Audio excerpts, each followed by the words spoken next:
ચાલો ગુજરાત માટેની 2026ની ભારતીય સેનાની ભરતી વિશેની બધી માહિતી મેળવીએ।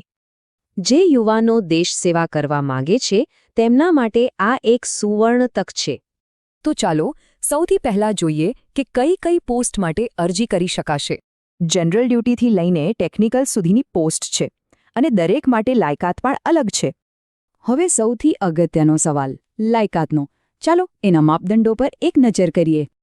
અરજી કરવા માટે ઓછામાં ઓછી ઉંમર 17.5 વર્ષ હોવી જરૂરી છે અને આ પદો માટે વધુમાં વધુ ઉંમર 22 વર્ષની નક્કી કરવામાં આવી છે।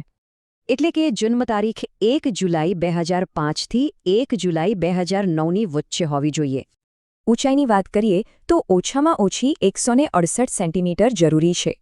છાતીનું માપ 77 સેન્ટીમીટર અને ફૂલાવવાની સાથે 5 સેન્ટીમીટર વધુ હોવું જોઈએ। હવે વાત કરીએ રેલીની જગ્યાઓ વિશે। આ રેલીઓ ક્યાં યોજાશે?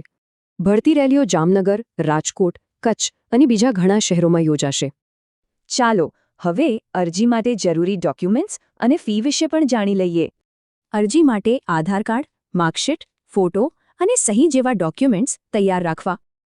આ અરજી પ્રક્રિયા માટે 250 રૂપિયાની પરીક્ષા ફી ભરવાની રહેશે। અને હવે સૌથી અગત્યની વાત, અરજી કરવાની છેલ્લી તારીખ કઈ છે?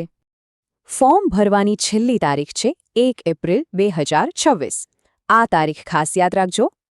તો આ બધી માહિતી પછી દેશ સેવાની આ તક માટે તૈયાર